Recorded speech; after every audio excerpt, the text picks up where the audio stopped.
So next part I would like to talk about is some additional information, okay, about switch. Okay, we have talked about smart switch, right? So switch is layer 2 devices.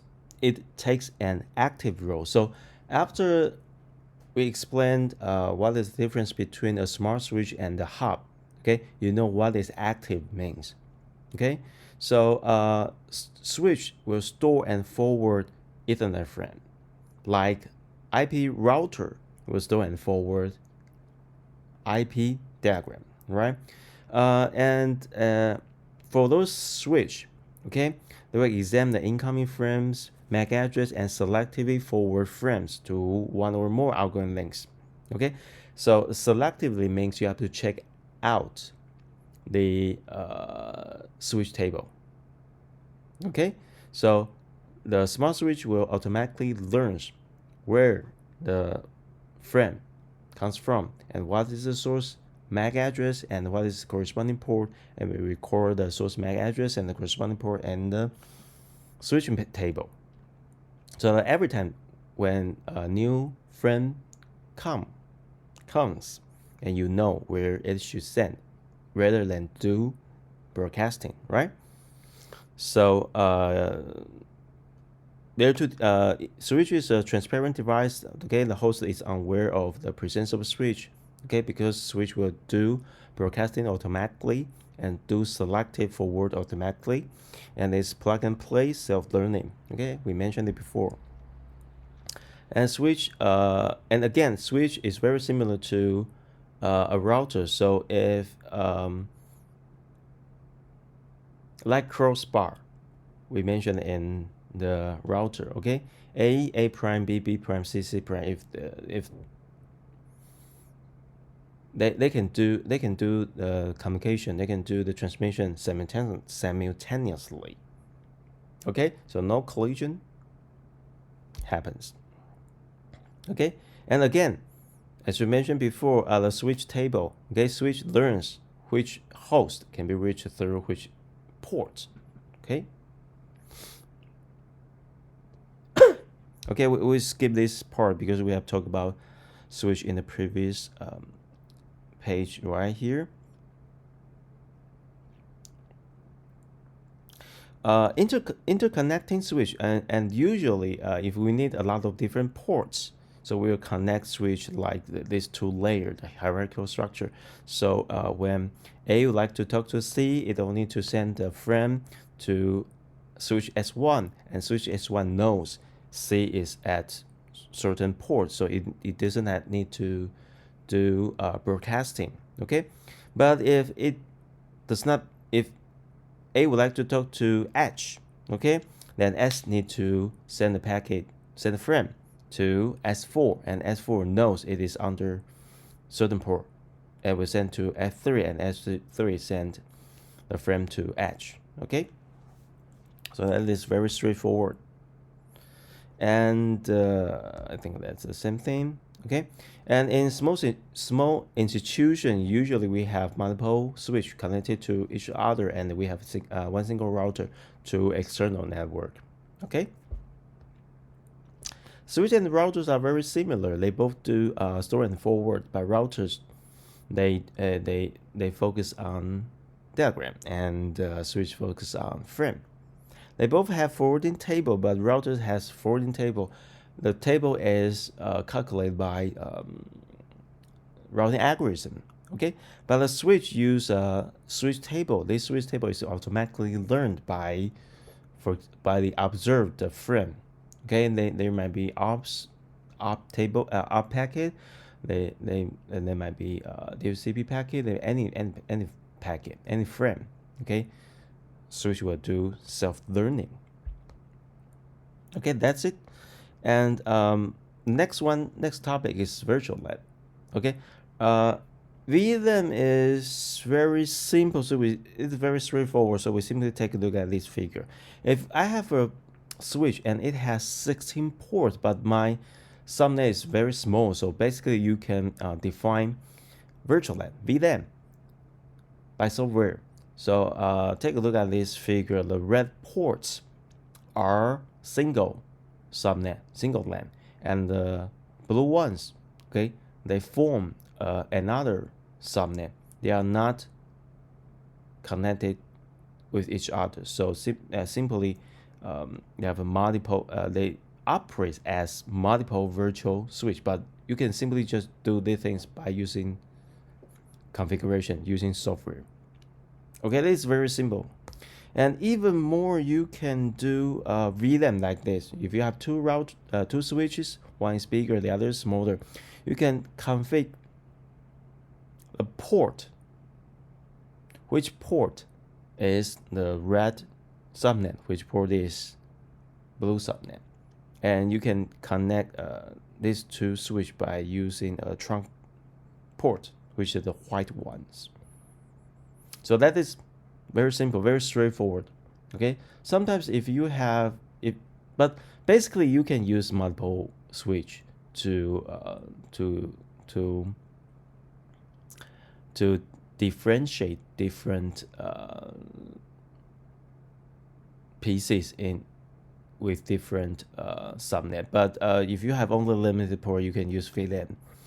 Okay, you can simply use a single switch and partition those two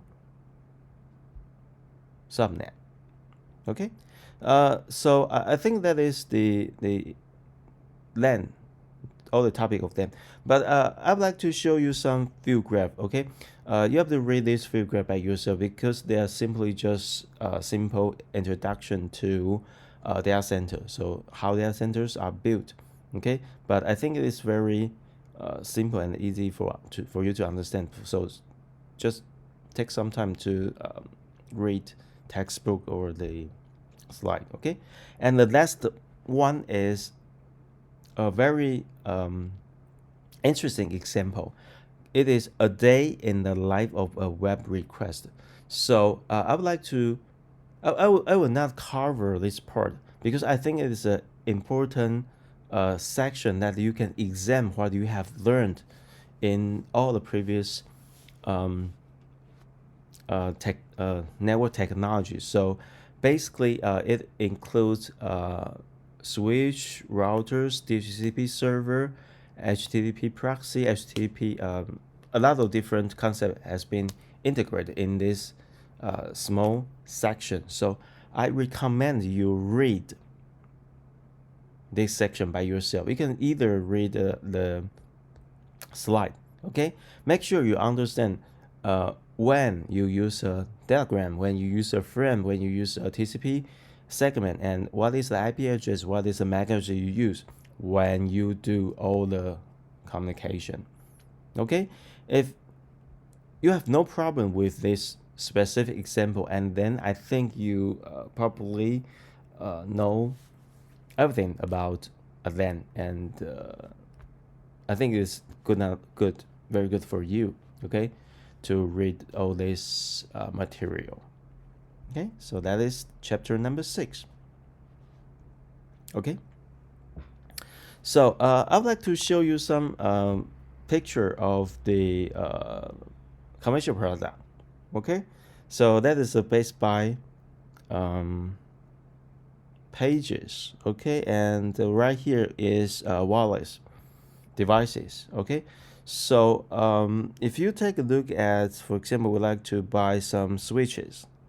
Okay, basically it's very like this, a box with many different ports, and you don't have to configure those small switch because it has self-learning mechanism, right? And it's quite cheap, right? 8-port gigabit Ethernet only costs you $33, right? It depends on how many ports you want to use, and you can buy those devices. Okay, to extend your wired network.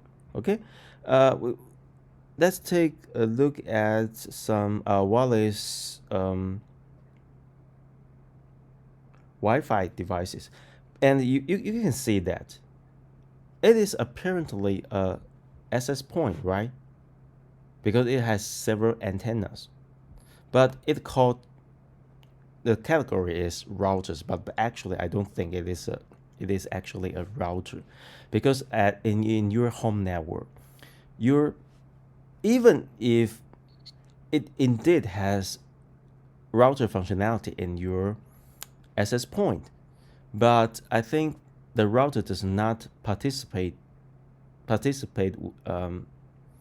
with all the other external routers, and they don't run BGP protocol, they don't run OSPF protocol.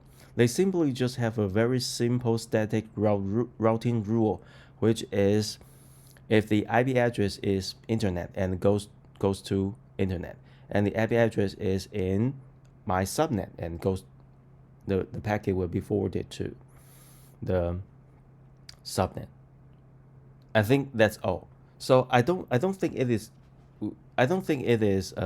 actually it is a router, because it does not run any routing protocol. But we can still take a look at this this Wi-Fi access point. Okay, so we simply just pick a random one right here, and I think it is very interesting that you can take a look at this right here. Okay. In those Wi-Fi access point, usually it has 4 ports, and you can connect your LAN to these 4 ports. But there's always one additional port. Okay, it is called WAN port, WAN port.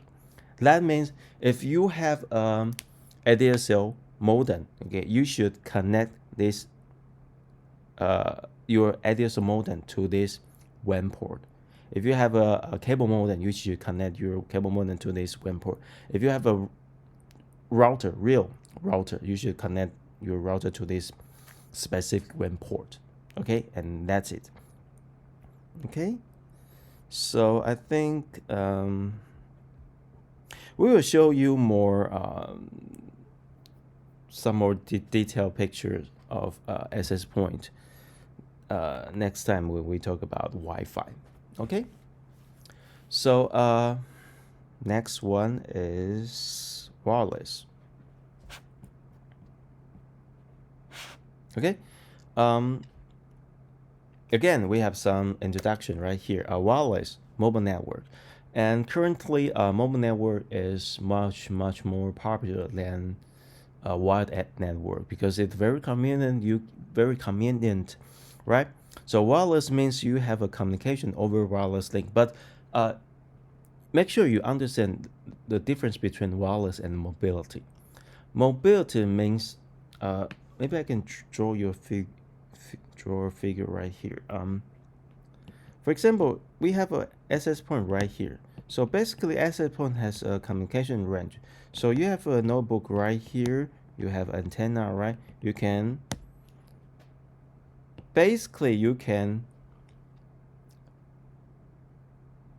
move in this area, right? Because your connection is wireless, so that really doesn't matter where you are under this access point, right? That's called wireless. But another situation is that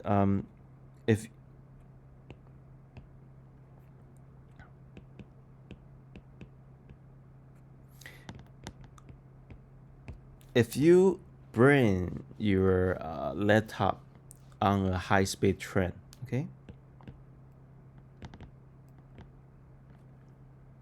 and there's there should be some 3, 4, or 5G tower, and each tower has a range, right? And your notebook, okay, your laptop pass through different cellular towers. That is what we call mobility, because you change your connection, your topology from one cellular tower to another cellular tower. Maybe you have to change your MAC address, maybe not. Maybe you have to change your IP address, maybe not. Maybe you have to, maybe your socket is broken, or maybe not. There will be some problems occurs when you change your cellular tower from one to another one.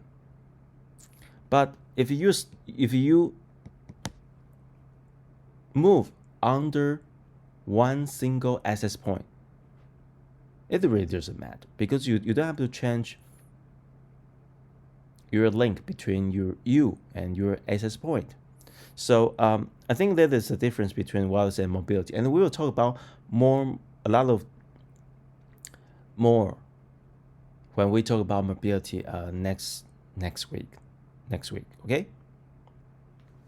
So that's it.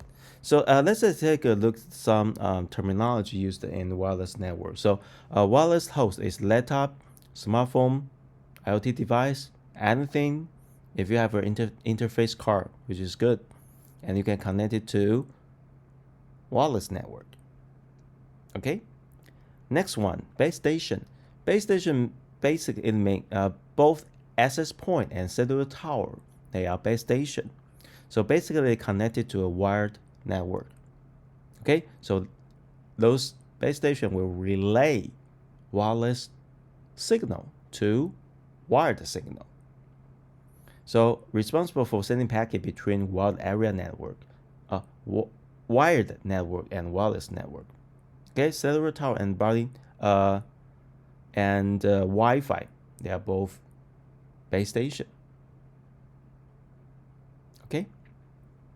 Next one, elements of wireless network.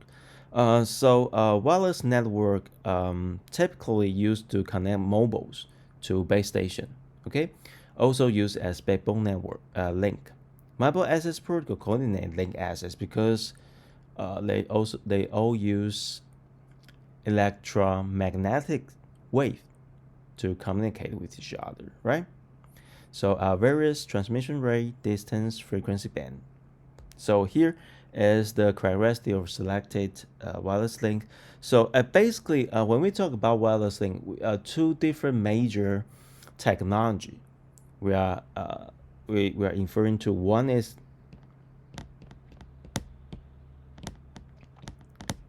AO2.11, or what we call Wi-Fi.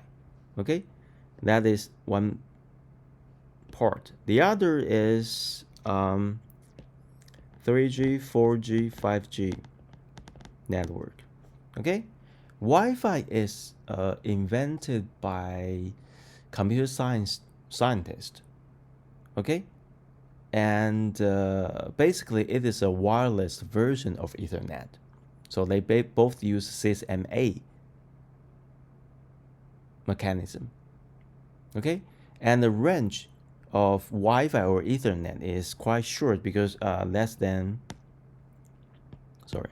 100 feet. Okay, but in 3G, 4G, 5G, those technology are invented by telecom people. Okay, basically they want to do wireless version of phone line. Okay, and phone line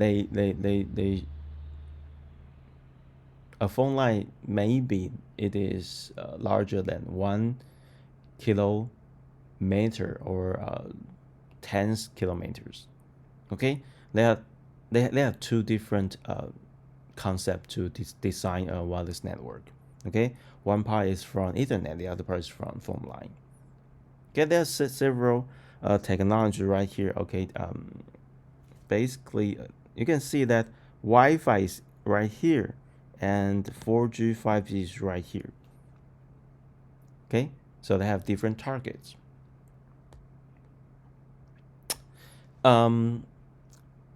Usually when we talk about wireless network, two different modes are used. The first one is infrastructure mode. In infrastructure mode, you must have a base station. So base station is right here, so you have a lot of different nodes. Okay, so each node can communicate with the base station, and the base station usually they have wire line. Okay, even if this node A and node B would like to communicate with each other, they cannot directly transfer signal between each other. They still have to send the frame to the base station, to the AP. Okay, and then the AP will send the frame down to node B.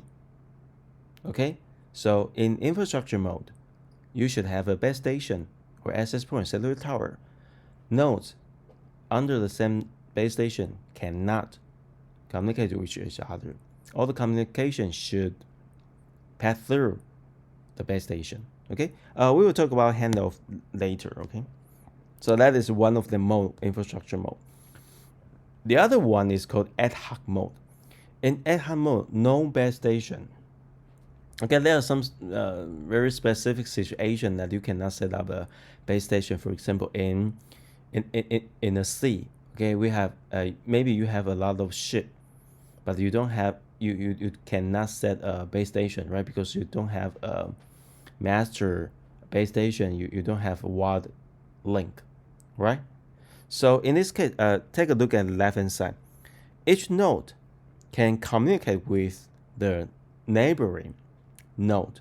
For example, A can talk to B, B can talk to C, C can talk to D. So if A would like to send a frame to D, they can run some routing protocol on the top of ad hoc mode.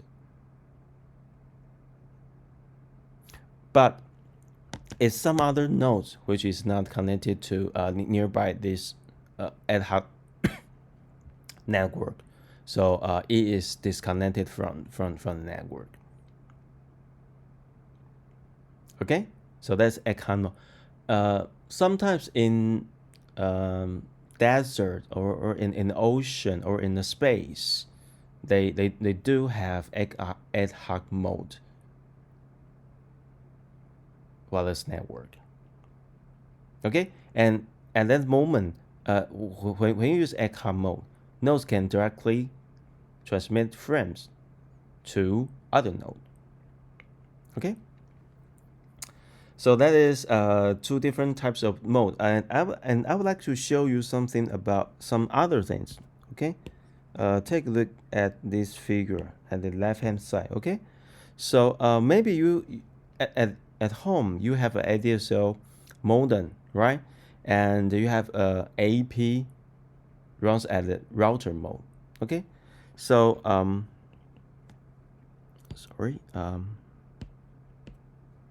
maybe you have a notebook right here and you can wirelessly connect to your access point. But sometimes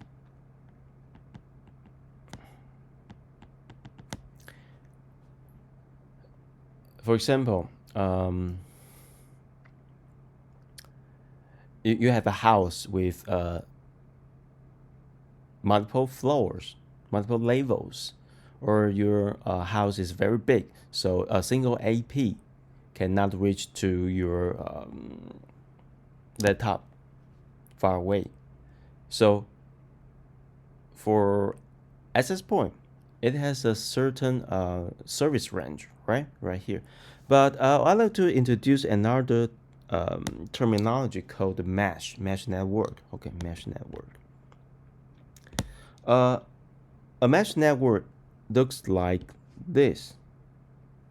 Okay, again, we do have a phone line right here. We have an ADSL right here. We have a router mode access point right here. So this access point serve notebook within this range, right? Right. But if you have a notebook right here, okay, this access point, this red access point cannot serve notebook B, right? So at this point, okay, you can simply just set up another access point at the edge of the service range, and you can set up two different antenna. Okay, one is the red one, the other is the green one. And the red one will receive the signal from the original access point and relay the signal received from the red antenna and forward the signal to the green antenna. So for the green antenna, we have another service range right here. Okay, and take a look at this access point.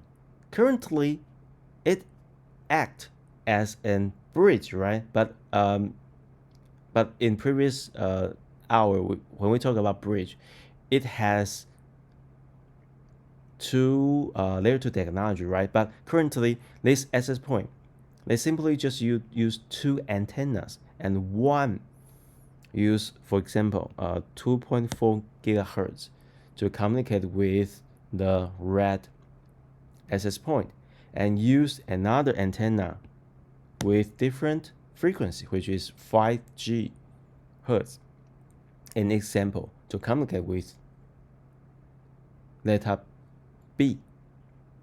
So these two antenna will not interfere with each other, and this AP will forward the signal received from one antenna and forward to another antenna. That is what we call mesh network. It can expand your service range by set up a mesh access point. So let's go back to here. So in Best Buy's web page, you can see that